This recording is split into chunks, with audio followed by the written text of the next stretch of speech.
समस्तिका गाड़ी में बैठकर हॉस्पिटल जा रही थी। तभी रास्ते में एक लड़की ने उनका रास्ता रोका और समस्तिका गाड़ी से बाहर निकलकर उस लड़की के पास आई, जो रोते हुए उनकी गाड़ी के सामने खड़ी उनकी गाड़ी रुकवाने की कोशिश कर रही थी। वो उससे हेल्प मांग रही थी और उससे बोल रही थी कि उसका भाई वहाँ झाड़ियों में है, उनका एक्सीडेंट हो चुका है। समस्तिका उसकी बात सुनकर झाड़ियों की तरफ बढ़ गई और जैसे ही वो आगे की तरफ आई, पीछे से उसे किसी के चिल्लाने की जोरदार आवाज सुनाई दी। उसने तुरंत पलटकर पीछे की तरफ देखा, तो जो ड्राइवर उसके साथ था और गाड़ी चला रहा था, वो गाड़ी से बाहर था और उसकी गर्दन पर किसी ने चाकू रखा हुआ था। समस्तिका ने जब ड्राइवर को इस हालत में देखा, तो उसके होश उड़ गए। वो तुरंत उसकी तरफ भागने लगी, लेकिन तभी उस लड़की ने, जिसने उसका रास्ता रोका था, तुरंत उसका हाथ पकड़कर उसे रोक लिया और बोली, तुम कहाँ जा रही हो? समस्तिका हैरानी से उस लड़की की तरफ देखते हुए बोली, मतलब तुम्हें किसी मदद की जरूरत नहीं। तुम लोग धोखेबाज हो। तुम लोग आखिर चाहते क्या हो? वो लड़की साथी मुस्कुराहट के साथ बोली, तुम्हारी जान। समस्तिका उसकी बात सुनकर हैरान रह गई। अगले ही पल उसे एक बार फिर से ड्राइवर की चिल्लाने की आवाज सुनाई दी। उसने तुरंत पलटकर दोबारा पीछे की तरफ देखा, तो अब वो ड्राइवर जमीन पर पड़ा दर्द से तड़प रहा था। वो आदमी जिसने उसकी गर्दन पर चाकू रखा हुआ था, उस चाकू को चलाकर उसने उसकी गर्दन को काट डाला था और वो आदमी अब दर्द से तड़पते हुए नीचे जमीन पर अपनी आखिरी सांसें ले रहा था। उसे यूं तड़पते हुए देख समस्तिका की आंखों से आंसू बहने लगे। उसने तुरंत उस लड़की से अपना हाथ छुड़ाया और उस ड्राइवर की तरफ जाने लगी, लेकिन वो उस ड्राइवर तक पहुंचती उससे पहले ही उस आदमी ने अब समस्तिका को कसकर अपनी बाहों में जकड़ लिया और बोला, तू तो ऐसे तड़प रही है जैसे मैंने तेरे पति की जान ले ली। पति नहीं है तेरा, बस एक ड्राइवर था और ड्राइवर की मौत पर इतना नहीं दुखी होते। उसकी बात सुनकर समस्तिका हैरान रह गई। उसने जोर से उस आदमी को धक्का देकर खुद से अलग किया और बोली, हाथ मत लगाना मुझे। कितने घटिया लोग हो तुमने एक झटके में किसी की जान ले ली। तुम लोगों को शर्म नहीं आती क्या? तुम्हारे हाथ नहीं कांपते? तुम्हारा जमीर तुम्हें धिक्कारता नहीं क्या? वो आदमी सातिर मुस्कुराहट के साथ बोला, नहीं, हमारे साथ ऐसा कुछ नहीं होता, बल्कि हमें तो मजा आता है। अभी तो फिलहाल सिर्फ इस ड्राइवर की जान ली है। अभी तुम्हारी जान लेना तो बाकी है, पर मैं सोच रहा हूँ तुम्हें इतनी आसानी से मारकर नुकसान तो मेरा ही होगा। वैसे तो तुम्हें मारने के पैसे मिले मुझे, लेकिन हर बार पैसा ही तो सब कुछ नहीं होता ना। कई बार इंसान की कुछ ख्वाहिशें भी होती है। ये बोलते हुए उसने ऊपर से लेकर नीचे तक समस्तिका को देखा, तो उसकी नजरों को समस्तिका तुरंत समझ गई। वो आदमी पहला इंसान नहीं था जो समस्तिका को ऐसी नजरों से देख रहा था। आज तक समस्तिका को उसके जैसे ना जाने कितने मिले थे। ये पूरी दुनिया उस जैसे भेड़ियों से भरी हुई थी। वो उस आदमी की तरफ देखते हुए बोली, अगर मुझे हाथ भी लगाया ना, तो मैं तुम्हें जिंदा नहीं छोड़ूंगी। वो आदमी हंसा और बोला, पहले फिलहाल तुम अपनी जान बचाने की खुशी मनाओ, क्योंकि तुम्हारी जैसी खूबसूरती को ऐसे झटके में खत्म नहीं किया जा सकता, बल्कि इसे तो पूरी तरह से एंजॉय किया जाना चाहिए। वो लड़की जो पीछे खड़ी थी, अब वो बड़ी अदा से चलते हुए आगे की तरफ आई और बोली, ए रघु, ये क्या बकवास कर रहा है तू? हमें पैसे सिर्फ इसको मारने के मिल रहे हैं। इसको मार और काम खत्म करना। रघु चैताली की बात सुनकर वो बोला, तुझे जलन हो रही है क्या? तेरे से भी खूबसूरत लड़की मेरे बिस्तर पर आने वाली है। चैताली तुरंत बोली, चैताली की खूबसूरती का कोई मुकाबला नहीं कर सकता, और ये लड़की तो बिल्कुल भी नहीं। तू जल्दी से इसका गेम बजा, तब तक मैं गाड़ी लेकर आती हूँ। ये बोलकर वो तुरंत सामने गाड़ी की तरफ बढ़ गई। समस्तिका पलटकर उसकी तरफ देख रही थी, जहाँ झाड़ियों की एक तरफ ही उनकी गाड़ी खड़ी थी। चैताली जल्दी से उस गाड़ी में जाकर बैठी और अगले ही पल उसने उस गाड़ी को स्टार्ट कर दिया। समस्तिका डर से कांप रही थी। वो जानती थी कि अगर उनके पास गाड़ी है तो वो भागकर भी कुछ नहीं कर पाएगी, वो लोग उसे पकड़ ही लेंगे। इसलिए वो सोच रही थी कि वो क्या करे। वो रघु की तरफ देखते हुए बोली, देखो, तुम्हें मुझे मारने के पैसे मिले ना, तो मैं तुमसे वादा करती हूँ, जितने पैसे तुम्हें मिले हैं मुझे खत्म करने के, मैं उससे ज्यादा पैसे दूंगी तुम्हें। बस मुझे एक बार उस इंसान का नाम बता दो जिसने तुम्हें ऐसा घटिया काम करने के लिए कहा। सिर्फ एक बार मेरे साथ पुलिस स्टेशन चलो और उस आदमी के बारे में सब कुछ सच सच बता दो। मैं तुम्हें कुछ नहीं होने दूंगी और साथ ही साथ तुम्हें बहुत सारे पैसे भी दूंगी। रघु हंसा और बोला, तू मेरे को एरा समझती है क्या? तुझे क्या लगता है मेरे माथे पर बेवकूफ लिखा है जो तू मुझे बनाएगी और मैं बन जाऊंगा? मुझे नहीं चाहिए तेरे पैसे तू अपने पास रख, और मुझे तो अब तुझसे कुछ और चाहिए। ये बोलते हुए वो तुरंत समस्तिका की तरफ बढ़ गया। समस्तिका जल्दी से पीछे की तरफ हटी और वहां से भागने की कोशिश करने लगी, लेकिन रघु ने जल्दी से उसका हाथ पकड़ लिया। अगले ही पल समस्तिका ने रघु को जोर से धक्का दिया। रघु पीछे की तरफ लड़खड़ा गया। वो गिरने वाला था, लेकिन उसने जल्दी से खुद को संभाल लिया था। समस्तिका एक बार फिर से भागने की कोशिश करने लगी। रघु अब उसके पीछे पीछे भागने लगा। जब चैताली ने उन दोनों को इस तरह से भागते हुए देखा, तो तुरंत अपने स्टीयरिंग पर जोर से हाथ मारते हुए बोली, साला, इस रघु को बोला था मैंने कि इसका गेम बजाकर उसको खत्म करे और यहाँ से चलता बने, लेकिन नहीं, इसे तो 56 भोग चाहिए। पता नहीं ऐसा क्या है बाकी लड़कियों में जो इसे मेरे से नहीं मिलता। इसको तो मैं बाद में सेट करूंगी, पहले तो इस लड़की का गेम बजाती हूँ। ये बोलते हुए उसने गाड़ी की गियर बॉक्स पर अपना हाथ रखा और गाड़ी की स्पीड एकदम से तेज कर दी। अब समस्तिका आगे आगे भाग रही थी, रघु उसके पीछे, और उन दोनों के पीछे वो गाड़ी थी। समस्तिका ने जब उस गाड़ी को अपने पीछे पीछे आते देखा, तो वो और भी ज्यादा तेजी से अपने कदम चलाने लगी। उसकी सांसें बहुत ज्यादा तेजी से चल रही थी और उसका पूरा चेहरा पसीने से भरा हुआ था। डर से उसकी हालत खराब हो रही थी। एक तरफ उसकी आंखों के सामने आशी का चेहरा आ रहा था, तो दूसरी तरफ आस्तिक आगाज के लिए दिल और भी ज्यादा बेचैन हो रहा था। वो लगातार भागी जा रही थी और अब उसकी आंखों के सामने धुंधलापन छाने लगा था। उसे चक्कर आने लगे थे। वो एक पल के लिए रुकी और उसने एक बार फिर से पलटकर पीछे की तरफ देखा, जहां पर रघु और चैताली की गाड़ी बिल्कुल उसके पास पहुंच चुकी थी। उसने वापस सामने की तरफ देखकर भागना शुरू किया, लेकिन वो कदम आगे बढ़ाती उससे पहले ही उसकी टक्कर एक आदमी से हो गई और उस आदमी ने जल्दी से उसे अपनी बाहों में भर लिया। समस्तिका का दिल धक से रह गया। उसने उस आदमी की तरफ देखा नहीं था, लेकिन एक पल नहीं लगा उसे ये पहचानने में कि वो आदमी कोई और नहीं, आगाज है, उसके चौहान साहब और उसका नमूना। वही आगाज ने समस्तिका को कसकर अपनी बाहों में जकड़ा हुआ था और उसकी नजरें सामने चैताली की गाड़ी की तरफ थी, जो बस समस्तिका से टकराने ही वाली थी। आगाज जल्दी से समस्तिका को अपनी बाहों में लिए ही गोल घुमा और अगले ही पल वो सड़क के किनारे पर जा गिरे। चैताली ने जब आगाज को वहां पर देखा, तो डर से उसकी भी हालत खराब होने लगी। कुछ ही दूरी पर जाकर उसने जल्दी से गाड़ी रोक दी। रघु भी उस गाड़ी में आकर बैठा और वो गाड़ी देखते ही देखते वहां से निकल चुकी थी। आगाज और समस्तिका दोनों अभी भी सड़क के किनारे पर गिरे हुए थे और आगाज नीचे तो समस्तिका उसके ऊपर थी। समस्तिका के दोनों हाथ आगाज के सीने पर थे और उसकी आंखों से बहते हुए आंसू आगाज के चेहरे पर गिर रहे थे। आगाज का दिल जोरों से धक धक कर रहा था। समस्तिका का हाथ बिल्कुल उसके सीने के ऊपर था, तो उसे उसकी बढ़ती हुई धड़कनें साफ महसूस हो रही थी। कुछ पल तो उन दोनों को होश भी नहीं आया कि वो कहाँ पर है और कहाँ पर नहीं।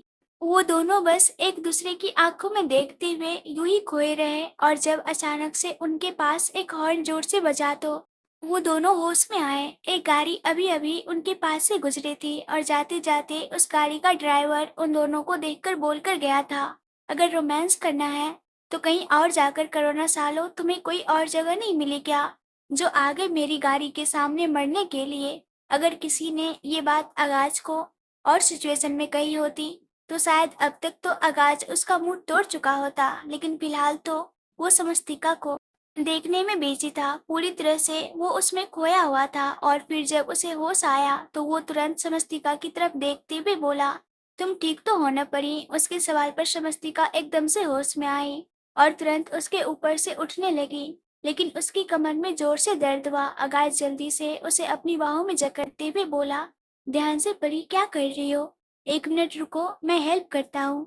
ये बोलकर उसने अपने हाथ पूरी तरह से समस्तिका की पीठ पर कस दिए और फिर उसे लेकर धीरे धीरे ऊपर की तरफ उठने लगा। समस्तिका की सांस तेजी से बढ़ रही थी। आगाज के इतने करीब होना उसके लिए आसान नहीं था। उसका रोम रोम आगाज के छूने से जैसे खिलने लगता था। उसका पूरा बदन आगाज के छूने भर से ही हारने लगता था। लेकिन अगले ही पल उसे रितिका का चेहरा अपनी आंखों के सामने दिखाई देने लगा। और उसका बेबी बम, वो सब याद करते ही उसने अपना चेहरा तुरंत दूसरी तरफ घुमा लिया। अपनी नज़र उसने आगाज पर से हटा ली थी और उसका यूं अपना चेहरा दूसरी तरफ घुमाना आगाज को बहुत ज़्यादा अजीब लगा। तभी उसके दिमाग में भी डॉक्टर की कही हुई बातें गूंजने लगी और उसका दिल जैसे बहुत ही ज़्यादा धीमे धीमे धड़कने लगा। वो समस्तिका को लेकर ऊपर की तरफ उठा और उसे देखते हुए बोला, तुम ठीक तो हो ना परी? समस्तिका अपना चेहरा दूसरी तरफ घुमाए हुए ही बोली, हाँ मैं ठीक हूँ, मुझे मुझे जल्दी से हॉस्पिटल जाना है। उसकी बात पूरी होती उससे पहले ही आगाज बोला, मैं तुम्हें हॉस्पिटल ले जाऊंगा, लेकिन पहले ये बताओ ये कौन था जो तुम्हारा पीछा कर रहा था?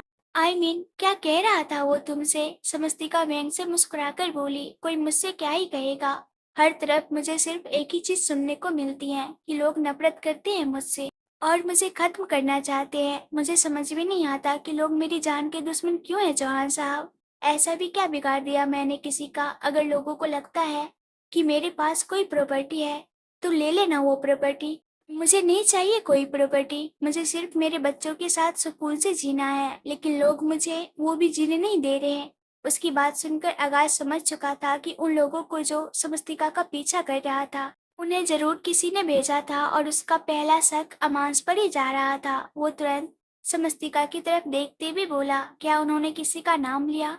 समस्तिका बैंक से बोली, आपको शायद किसी का नाम सुनने की जरूरत होगी चौहान साहब, लेकिन मुझे नहीं है। मुझे बहुत अच्छी तरह से पता है कौन मुझसे कितनी नफरत करता है। आगाज जल्दी से बोला, वो तो मुझे भी पता है, लेकिन मैं बस कुछ चीज कंफर्म कर रहा था। तुम चलो मेरे साथ, मैं तुम्हें हॉस्पिटल छोड़ दूँ। समस्तिका ने अब कुछ नहीं कहा और चुपचाप उसके साथ आगे की तरफ बढ़ गई। कुछ ही दूरी पर आगाज की गाड़ी खड़ी थी। वो जाकर गाड़ी की फ्रंट सीट पर बैठी और आगाज भी आकर ड्राइविंग सीट पर बैठा। वो समस्तिका की तरफ देख रहा था। उसे समझ में नहीं आ रहा था वो समस्तिका को कैसे बताए कि किस्मत एक बार फिर से उसकी दुश्मन बन बैठी है।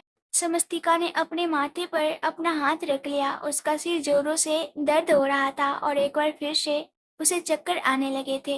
उसे यूं देख आगाज ने जल्दी से उसके चेहरे पर अपना हाथ रखा और बोला, तुम्हें तुम्हें सर दर्द हो रहा है क्या? समस्तिका ने अपना चेहरा हाँ में हिलाया। आगाज ने जल्दी से साइड में रखी हुई पानी की बोतल उठाई और समस्तिका की तरफ बढ़ाते हुए बोला, तुम ये पानी पियो, तुम्हें थोड़ा बेटर फील होगा।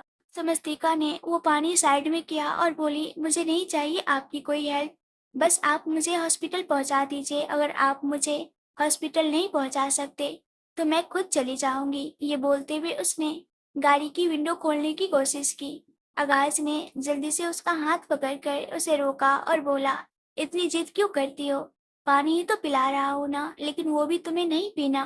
मुझे समझ में नहीं आता कि तुम इतनी जिद्दी क्यों हो। अगर पहले इतनी जिद नहीं दिखाई होती, मेरे बार बार बोलने पर, परेशान करने पर मुंह खोल दिया होता तो आज हम इस प्रॉब्लम में नहीं होते। उसकी बात सुनकर समस्तिका तुरंत उसकी तरफ देखते हुए बोली, ओ रियली, आपको लगता है कि गलती मेरी है? आगाज जल्दी से बोला, मेरा वो मतलब नहीं था। समस्तिका व्यंग से बोली, आप रहने दीजिए चौहान साहब, मैं बहुत अच्छी तरह से जानती हूँ आपका मतलब क्या था। मुझे नहीं लगता कि आप मुझे हॉस्पिटल पहुँचाएंगे, इसलिए अब मैं खुद ही चली जाऊंगी। ये बोलते हुए उसके चेहरे पर गुस्सा झलकने लगा था। उसने जैसे ही गाड़ी का दरवाजा खोला, आगाज ने तुरंत उसका हाथ पकड़कर उसे वापस अपनी तरफ खींचा और अगले ही पल उसके चेहरे को अपने हाथों में थाम लिया। समस्तिका हैरानी से उसकी तरफ देखने लगी। आगाज ने बिना एक पल रुके अब उसके होठों पर अपने होठ रख दिए थे। जैसे ही समस्तिका गाड़ी से बाहर निकलने लगी, आगाज ने तुरंत उसका हाथ पकड़कर उसे रोक लिया और उसके होठों पर अपने होठ रखकर उसे किस करना शुरू कर दिया था। समस्तिका एकदम से हैरान रह गई। उसे आगाज से फिलहाल इस चीज की कोई उम्मीद नहीं थी, लेकिन आगाज तो जैसे उसके होठों पर लगभग से टूट पड़ा था। उसने समस्तिका का चेहरा पूरी तरह से अपने हाथों में थामा हुआ था और उसे पैशनेटली किस किए जा रहा था। वो एक पल के लिए उसे सांस लेने का भी मौका नहीं दे रहा था और अब समस्तिका की सांसें फूलने लगी थी। उसकी सांस उखड़ने लगी थी, लेकिन आगाज ने अभी भी उसे नहीं छोड़ा। समस्तिका ने उसके सीने पर अपना हाथ रखकर उसे दूर धकेलना शुरू किया, लेकिन जैसे आगाज को कोई फर्क ही नहीं पड़ा। समस्तिका आगाज को बहुत अच्छी तरह से जानती थी। ये नहीं था कि उन दोनों के बीच ये किस पहली बार हो रही थी। उन दोनों ने पहले भी एक दूसरे को बहुत बार किस किया था, लेकिन आगाज कभी भी उसे ऐसे किस नहीं करता था जैसे आज कर रहा था। वो तो जैसे उसकी सांसों पर ही कब्जा जमा चुका था। समस्तिका ने अब उसे बहुत ज्यादा जोर से धक्का दिया तो आगाज पीछे की तरफ हटा। समस्तिका गहरी गहरी सांस लेने लगी। उसने अपने सीने पर अपना हाथ रखा हुआ था और अपने सीने को हल्का हल्का सहला रही थी। आगाज उसकी तरफ देखते हुए बोला, अगर तुम्हें अपने हाथ में दर्द हो रहा है तो क्या ये काम मैं करूं? उसकी बात सुनकर शमस्तिका की आंखें और भी ज्यादा बड़ी हो गई। वो गुस्से से उसकी तरफ देख रही थी। आगाज हल्का सा मुस्कुराया और बोला, अब अगर तुम मेरे सामने फालतू की जुबान चलाओगी ना तो मैं ऐसे ही तुम्हारी जुबान बंद किया करूंगा। बोलती बहुत हो तुम। पहले तो तुम भी कम बोलती थी, लेकिन अब तो ऐसा लगता है जैसे तुमने अपने मुंह के अंदर कोई माइक सेट करवा लिया है, जो सारा दिन चलता ही रहता है, चलता ही रहता है, बंद होने का नाम ही नहीं लेता। समस्तिका गुस्से से बोली, मुझे ना आपसे कोई बात नहीं करनी। आप प्लीज मुझे हॉस्पिटल छोड़ दीजिए, क्योंकि अगर मैंने आपसे कुछ कहा ना तो फिर आप मुझे तरह तरह की बातें सुनाएंगे। इसलिए मैं हम दोनों के बीच किसी तरह की बहस भी नहीं चाहती। मैं बस आपसे दूर रहना चाहती हूँ मिस्टर चौहान। प्लीज मुझे बख्श दीजिए और आप अपनी जिंदगी पर ध्यान दीजिए। मुझे तो समझ में नहीं आता, किसी और के साथ जिंदगी में आगे बढ़ने के बाद आप मुझे इस तरह से किस। ये बोलते बोलते वो अचानक से रुक गई थी। उसने अपने होठों पर अपनी उंगलियां रख दी थी। आगाज उसकी बात सुनकर एक बार फिर से हैरानी से उसकी तरफ देख रहा था। बार बार उसका ये कहना कि वो अपनी जिंदगी में आगे बढ़ चुका है उसे कुछ समझ नहीं आ रहा था। वो तुरंत बोला, आखिर तुम कहना क्या चाहती हो समस्तिका? ये जो तुम बार बार मुझे तंज कस रही हो, उनका मतलब क्या है? मैं कब अपनी जिंदगी में आगे बढ़। उसकी बात पूरी होती उससे पहले ही आकाश का फोन बजने लगा था। उसने अपने फोन की तरफ देखा तो वैष्णवी जी का कॉल था। उसने जल्दी से कॉल रिसीव किया। सामने से वैष्णवी जी की आवाज आई, तुम कहाँ हो आगाज? तुम जल्दी से समस्तिका को लेकर हॉस्पिटल आओ। आसी आसी को इस वक्त उसकी बहुत ज्यादा जरूरत है। आगाज घबराते हुए बोला, क्या क्या हुआ मॉम? आसी ठीक तो है ना? जैसे ही समस्तिका ने आसी का जिक्र सुना, उसने तुरंत आगाज के हाथों से फोन लिया और बोली, क्या क्या हुआ माँ? आसी ठीक तो है ना? आसी को कोई प्रॉब्लम तो नहीं हुई ना? कुछ कुछ हुआ तो नहीं? क्या कह रहे हैं डॉक्टर? वैष्णवी जी सामने से बोली, तुम एक बार जल्दी से हॉस्पिटल आ जाओ, उसके बाद बताती हूँ। ये बोलकर उन्होंने फोन काट दिया और समस्तिका बस फोन की तरफ देखती रह गई। आगाज उसकी तरफ देखते हुए बोला, कुछ कहा क्या मॉम ने? कुछ बताया उन्होंने? क्या हुआ आसी को? समस्तिका परेशान होते हुए जल्दी से बोली, please please please mister Chauhan, आप जल्दी से गाड़ी हॉस्पिटल लेकर चलिए। हमें आशी के पास पहुंचना होगा। पता नहीं उसे क्या प्रॉब्लम होगी। मेरी बच्ची ठीक तो होगी ना? आगाज उसे शांत करते हुए बोला, कुछ नहीं होगा आशी को, तुम ज्यादा परेशान मत हो। मैं हूं ना, आशी को कुछ नहीं होने दूंगा। समस्तिका गुस्से से बोली, आप गाड़ी स्टार्ट कर रहे हैं या नहीं? उसका गुस्सा देखकर आगाज ने जल्दी से गाड़ी स्टार्ट की और पूरे रास्ते वो कभी सामने की तरफ देखता तो कभी समस्तिका की तरफ, जिसका रो रो कर बुरा हाल हो चुका था। वो अपने आंसू जितना ज्यादा साफ करती, उतने ही ज्यादा उसके आंसू उसके गालों पर आ जाते। आगाज ने उसे एक दो बार चुप कराने की कोशिश की, लेकिन समस्तिका उसे ना ही खुद को हाथ लगाने दे रही थी और ना ही उसकी बात का जवाब दे रही थी। जैसे ही गाड़ी हॉस्पिटल के बाहर आकर रुकी, समस्तिका तेज कदमों से हॉस्पिटल के अंदर आई। आगाज भी उसके पीछे पीछे ही हॉस्पिटल के अंदर आया। समस्तिका जैसे ही आशी के वार्ड के बाहर पहुंची, उसने दरवाजा खोला और सामने की तरफ देखने लगी, जहां पर वैष्णवी जी ने आशी को अपनी गोद में उठाया हुआ था और आशी रोए जा रही थी। उसे यूं देखकर समस्तिका का दिल धक से रह गया। वो जल्दी से वैष्णवी जी के पास आई और अगले ही पल उसने वैष्णवी जी की गोद से आशी को अपने हाथ में ले लिया। वैष्णवी जी समस्तिका को देखकर बोली, ज्यादा परेशान होने की जरूरत नहीं है। वैसे तो आशी ठीक है, लेकिन उसे इस वक्त फीड की जरूरत है और वो बोतल वाला दूध ले ही नहीं रही थी। शायद उसे तुम्हारा दूध चाहिए, बस इसलिए मैंने तुम्हें कॉल किया था। समस्तिका ने उनकी बात सुनकर राहत की एक सांस ली, वरना पता नहीं उसने तो क्या कुछ ही सोच लिया था। वो जल्दी से आशी को लेकर बिस्तर पर बैठी और अगले ही पल उसने अपने कपड़ों को ऊपर की तरफ उठाकर उसे पीट करना शुरू कर दिया। वैष्णवी जी फीका सा मुस्कुराकर वहां से बाहर चली गई और आगाज वार्ड के अंदर आया। वो भी काफी परेशान नजर आ रहा था, लेकिन अब उसकी नजर शमस्तिका और आसी पर गई तो उसने भी सुकून की एक सांस ली। वो जाकर शमस्तिका के बिल्कुल करीब खड़ा हो गया। शमस्तिका ने नजर उठाकर उसकी तरफ देखा और अगले ही पल अपने दुपट्टे से खुद को पूरी तरह से कवर कर लिया। आगाज ने अपनी आईब्रो ऊपर की तरफ उठाई और बोला, बड़ी शर्म आ रही है तुम्हें मुझसे? समस्तिका गुस्से से उसकी तरफ देखते हुए बोली, मुझे तो आ रही है, लेकिन आप तो निहायत ही बेशर्म हो चुके हैं मिस्टर चौहान। ये नहीं कि मैं आशी को फीड कर रही हूँ तो आप यहाँ पर ना आए। आपको शर्म नहीं आती मेरे सामने आकर ऐसे खड़े होने में? आगाज जल्दी से बोला, इसमें शर्म की क्या बात है? मेरा भी तो हक बनता है इन चीजों पर, मैं क्यों नहीं देखूं? समस्तिका ने अब बड़ी बड़ी आंखों से उसे देखा। वो गुस्से से बोली, ऐसे कैसे आपका हक है मुझ पर? मुझ पर आपका कोई हक नहीं बनता चौहान साहब। अब आपका हक किसी और पर है और मुझे तो अपनी जिंदगी में ये हक चाहिए ही नहीं। आगाज हल्का सा उसके ऊपर झुका और बोला, सच में तुम्हें कुछ नहीं चाहिए? ये बोलते हुए उसने उसके पेट पर अपना हाथ रख दिया। कपड़े ऊपर उठे होने की वजह से वहां से उसके कपड़े हटे हुए थे और वहां पर आगाज की उंगलियों को फील करके ही समस्तिका एकदम से सिहर उठी। उसका चेहरा भी लाल होने लगा था और सांसों का शोर तो बाहर तक सुनाई दे रहा था। आगाज की इस हरकत पर समस्तिका गुस्से से बोली, कैसे इंसान है आप चौहान साहब?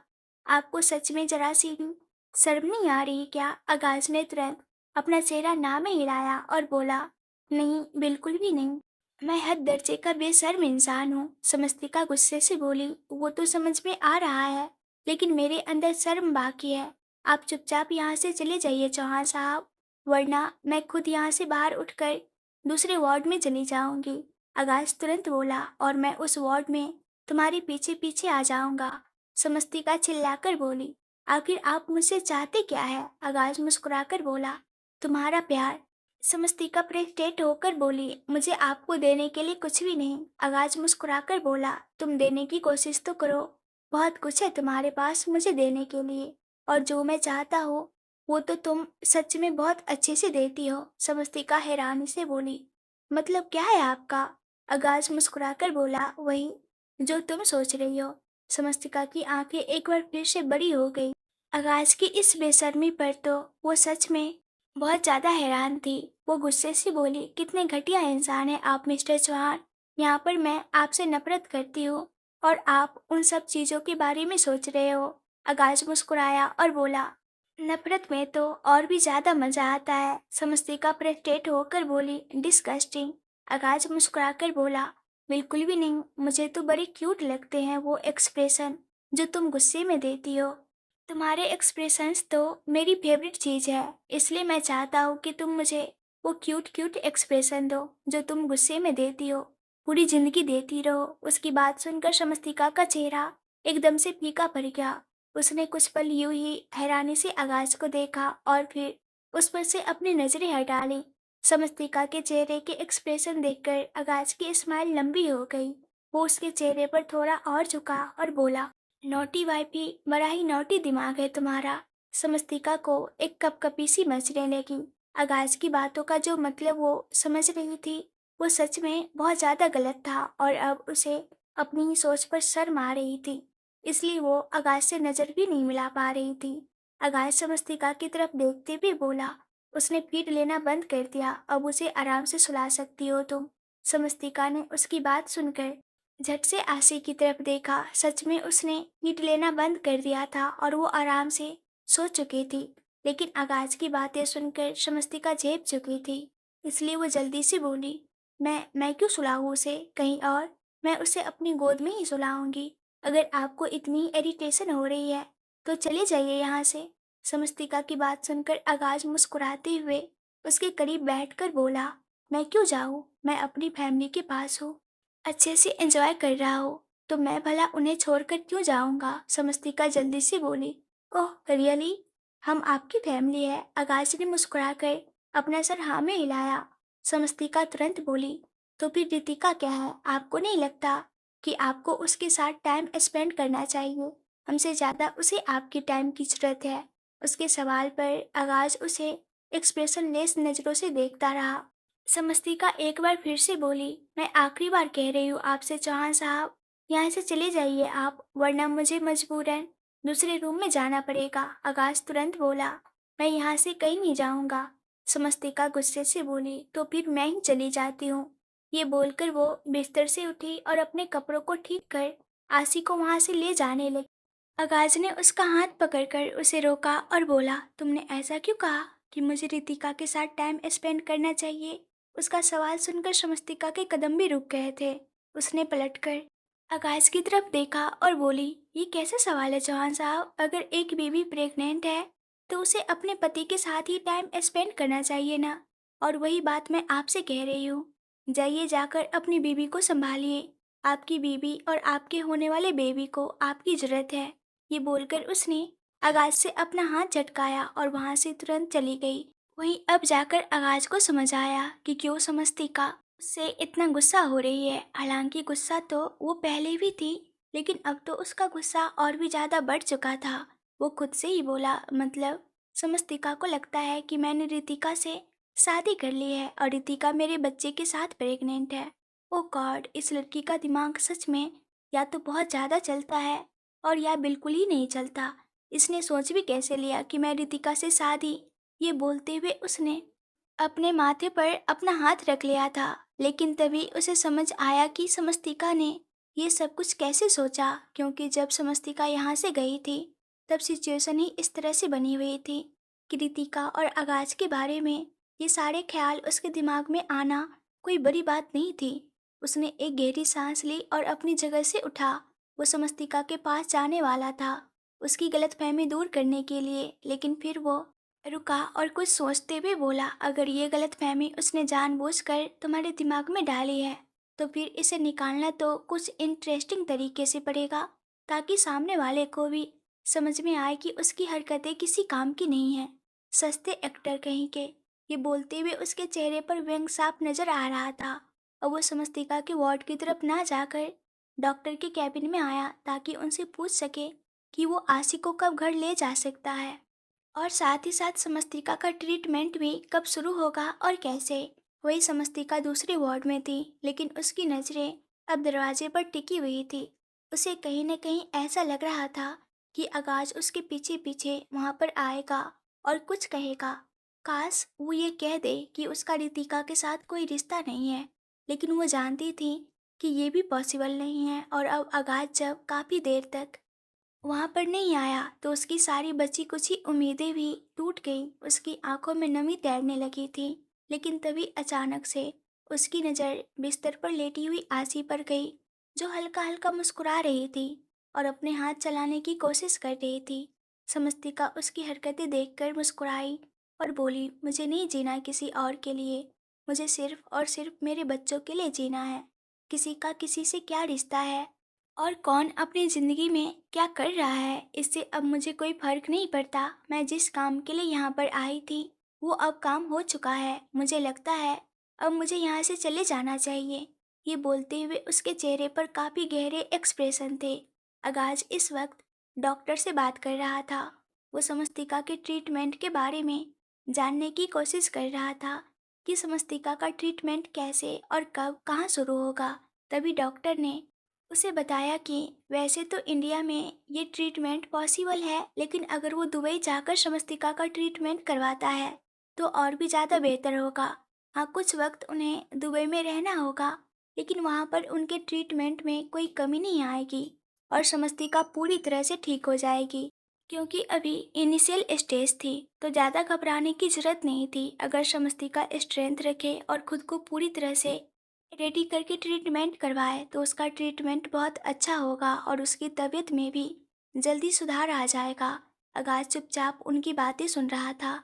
समस्तिका के बारे में सब जानने के बाद अब उसने आसी के बारे में सब कुछ पूछा तो आसी के बारे में भी डॉक्टर ने उसे बताया कि अब आपकी बेटी बिल्कुल ठीक है मिस्टर चौहान।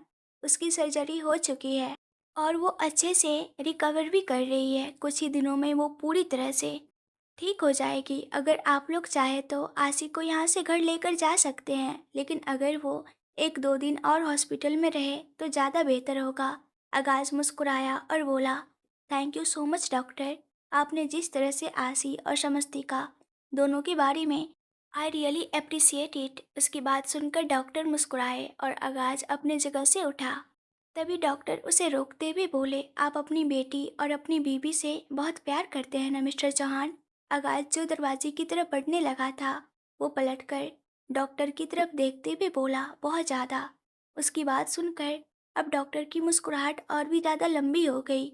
वो मुस्कुराते हुए ही बोले, God bless you and your family. आगाज मुस्कुराते हुए उनके कैबिन से बाहर आया और सीधा समस्तिका के वार्ड में आया, जहाँ पर वो मुंह बनाए हुए बैठी हुई थी। वो सोच रही थी कि अब उसे आगे क्या करना है, और उसने प्लान बना लिया था कि वो यहाँ से वापस कश्मीर जाएगी और वहाँ जाकर एक बार फिर से अपनी जॉब शुरू कर देगी।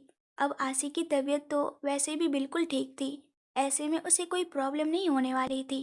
तभी आगाज उसके सामने आकर बैठा और उसने अपनी पॉकेट से अपना फ़ोन निकाला।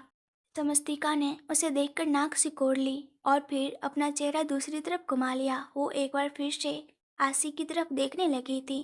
तभी उसके कानों में आगाज की आवाज़ सुनाई दी, हाँ मुझे दुबई जाना है, प्राइवेट जेट रेडी करवा लेना, 3 दिन बाद मैं यहाँ से निकलने वाला हूँ। उसकी बात सुनकर समस्तिका ने तुरंत पलटकर उसकी तरफ देखा। वो जल्दी से बोली, आप कहीं जा रहे हैं क्या चौहान साहब? उसका सवाल सुनकर आगाज ने कॉल डिस्कनेक्ट किया और मुस्कुराते हुए बोला, तुमने ये सवाल मुझसे पूछा है परी? समस्तिका मुंह बनाते हुए बोली, नहीं, आपका यहाँ पर पुतला बैठा है, उससे पूछा है। अगर आप मेरे सामने बैठे हैं तो मैं आपसे ही सवाल पूछूंगी ना चौहान साहब, क्या आप कहीं जा रहे हैं? आगाज मुस्कुराते हुए बोला, जब तुमने मेरे जाने की बात सुनी है तो ये भी सुना होगा कि मैं कहाँ जा रहा हूँ।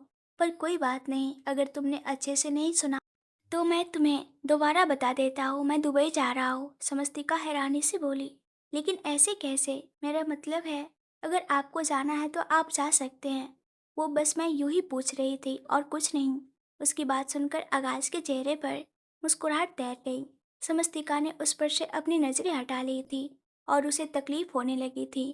बेशक से वो खुद कश्मीर जाने का प्लान बनाए बैठी थी, लेकिन आगाज का उसे यहाँ से जाना बहुत ही ज़्यादा हर्ट कर रहा था। उसे समझ नहीं आ रहा था आगाज ऐसे कैसे उसे और बच्चों को छोड़कर दुबई जा सकता है।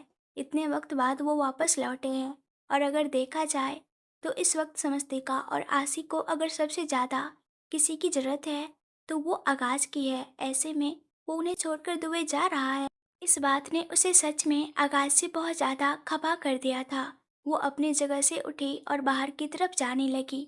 तभी आगाज ने उसका हाथ पकड़कर उसे रोका और उसे अपनी तरफ खींच लिया। समस्तिका सीधा उसके सीने पर आ गिरी। आगाज उसकी कमर पर अपनी बाहें लपेटते हुए बोला, पूछोगी नहीं तुम मुझसे कि मैं दुबई क्यों जा रहा हूँ? समस्तिका मुंह बनाते हुए बोली, मैं आपसे क्यों पूछूंगी? मुझे आपसे कोई सवाल ही नहीं पूछना। आप बेशक से जहन्नुम में जाइए, मुझे आपसे कोई लेना देना नहीं। आगाज तुरंत कुछ सोचते हुए बोला, कभी तुमने किसी कपल को हनीमून के लिए जहन्नुम में जाते देखा है क्या, जो मुझे भेज रही हो? समस्तिका ने अब और भी ज्यादा हैरानी से उसकी तरफ देखा। मतलब आगाज हनीमून के लिए दुबई जा रहा था? हनीमून मतलब रितिका के साथ? उसका तन बदन अब और भी ज्यादा जल उठा। उसने गुस्से से अपना हाथ आगाज के सीने पर जोर से मारा और बोली, जैसी आपकी बीवी है ना, आपके लिए तो शायद जहन्नुम भी कम पड़ जाए, पर कोई बात नहीं, एक चक्कर जहन्नुम का लगाकर फिर पाताल लोक में चले जाइएगा, शायद वहां जाकर आपको सेटिस्फेक्शन मिल जाए। आगाज उसे गहरी नजरों से देखते हुए बोला, तुम्हें मेरी बीवी से बड़ी प्रॉब्लम है? समस्तिका तुरंत बोली, हाँ है मुझे प्रॉब्लम, क्योंकि आपकी बीवी एक नंबर की घटिया लड़की है। मुझे उसकी शक्ल देखना भी नहीं पसंद। मेरा मन तो करता है उसकी गर्दन दबा दूं।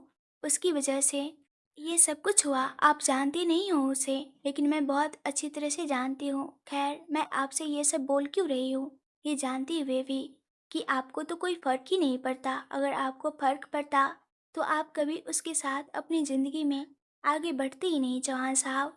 लेकिन कोई बात नहीं, अब आपको जो करना है आप कीजिए। मेरी तरफ से आपको कोई रोक टोक नहीं होगी।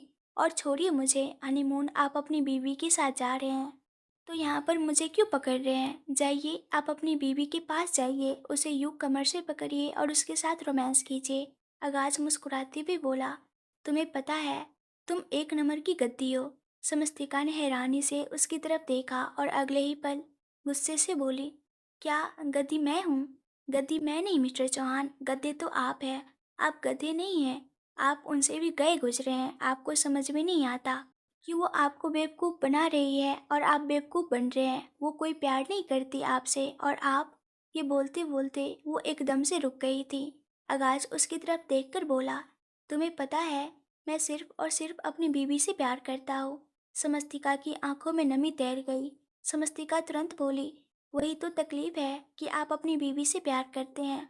ये बोलते हुए अब उसकी आंखों से आंसू बाहर आने लगे।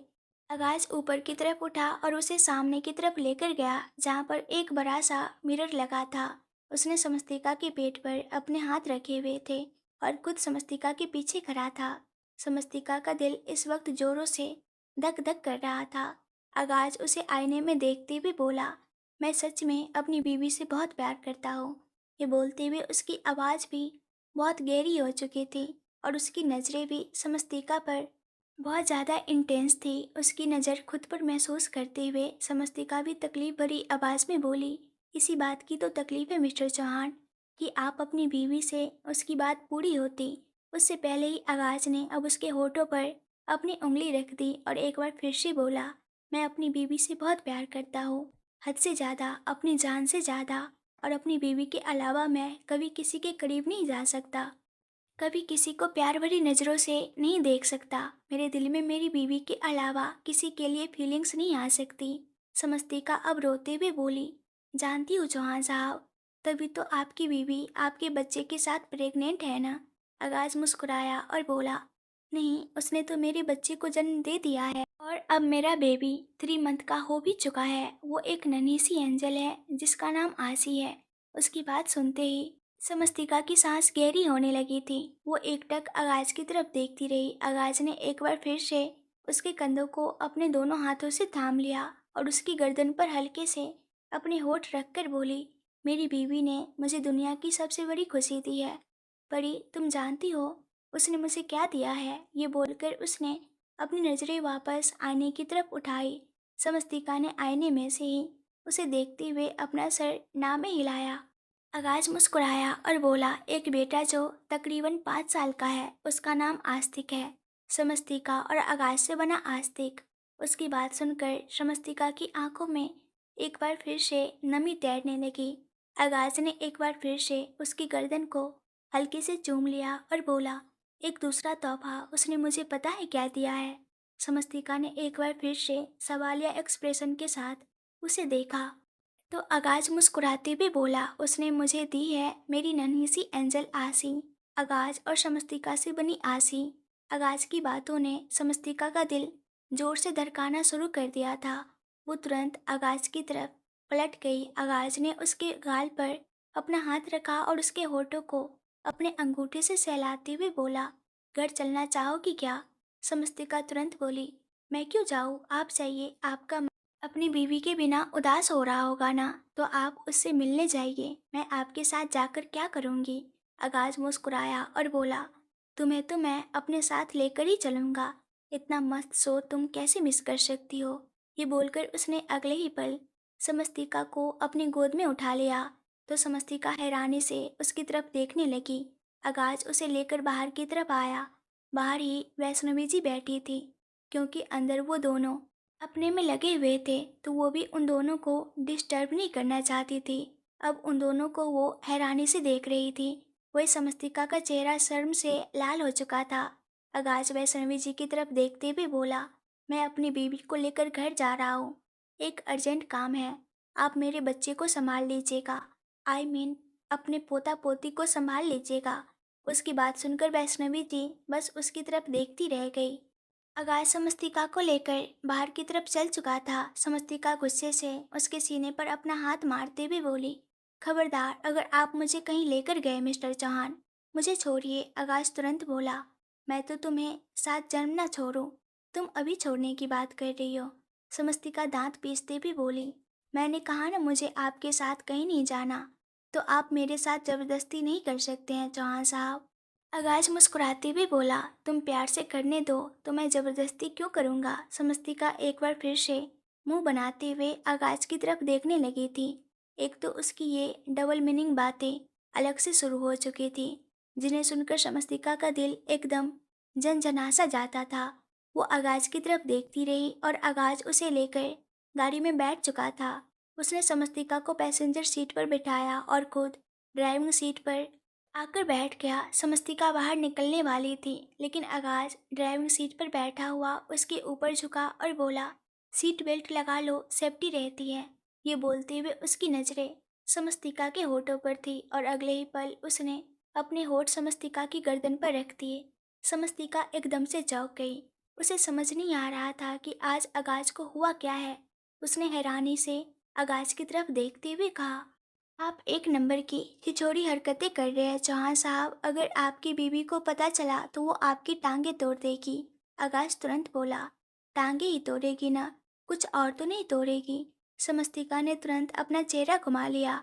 आगाज मुस्कुराया और बोला, क्या हुआ, ऐसे शर्मा क्यों रही हो। समस्तिका हड़बड़ाकर बोली, मैं क्यों शर्माऊंगी। आगाज जल्दी से बोला, लग तो ऐसा ही रहा है कि तुम बहुत ज़्यादा शर्मा रही हो। कहीं तुम मेरी बात का मतलब तो नहीं समझ गई थी ना। समस्तिका गुस्से से बोली, बकवास बंद कीजिए। मैं आपकी बात का कोई मतलब नहीं समझी। आगाज एक गहरी सांस लेकर बोला, ये ठीक है, वरना मुझे तो लग रहा था कि कहीं तुम मेरा मुंह तोड़ने की बात सुनकर सच में मेरा मुंह न तोड़ दो। एक्चुअली क्या है, वो मुझे मेरा फेस बहुत ज़्यादा पसंद है, एकदम अट्रैक्टिव एंड किलर लुक। ये बोलते हुए उसने अपने चेहरे पर अपना हाथ रखा। समस्तिका उसे घूरते हुए बड़बड़ाकर बोली, एक नंबर के बेवड़े हैं आप। आकाश मुस्कुराते हुए बोला, अब तो पीने की जरूरत भी नहीं पड़ेगी, अब तो बिना पिए ही रोमांस करूंगा, पीने का झंझट खत्म। समस्तिका हैरानी से बोली, मतलब आप रोमांस करने के लिए पीते थे। आगाज ने अपने होठों को कसकर अपने दांतों में दबा लिया। समस्तिका चौंकते हुए उसे देख रही थी। समस्तिका के सवालों का कोई जवाब न देना पड़े, इसलिए आगाज ने जल्दी से गाड़ी स्टार्ट कर ली थी। वही समस्तिका अभी भी हैरानी से उसकी तरफ देख रही थी। उसके रोंगटे खड़े हो रहे थे। वहीं आगाज ने अब गाड़ी में रोमांटिक म्यूजिक लगा दिया था, तो समस्तिका का दिल और भी ज़्यादा गुदगुदाने लगा था। लेकिन फिर जब उसे आगाज की बीवी का ख्याल आया तो उसने तुरंत अपना सिर झटक दिया। कुछ ही देर बाद आगाज की गाड़ी चौहान मेंशन के पार्किंग एरिया में आकर रुकी और वो गाड़ी से बाहर निकलकर समस्तिका की तरफ आया। उसने समस्तिका का हाथ अपने हाथों में थामा और उसे देखते हुए बोला, आओ तुम्हें एक शो दिखाऊंगा। समस्तिका हैरानी से उसकी तरफ देखती ही रह गई। आगाज उसे अंदर की तरफ लेकर आया और एकदम जोरों से चिल्लाया, बीबी, ओ मेरी प्यारी बीबी। उसका यूं चिल्लाना देखकर समस्तिका हैरान थी और सोच रही थी कि बिना पिए आगाज बेबरों वाली हरकतें क्यों कर रहा है।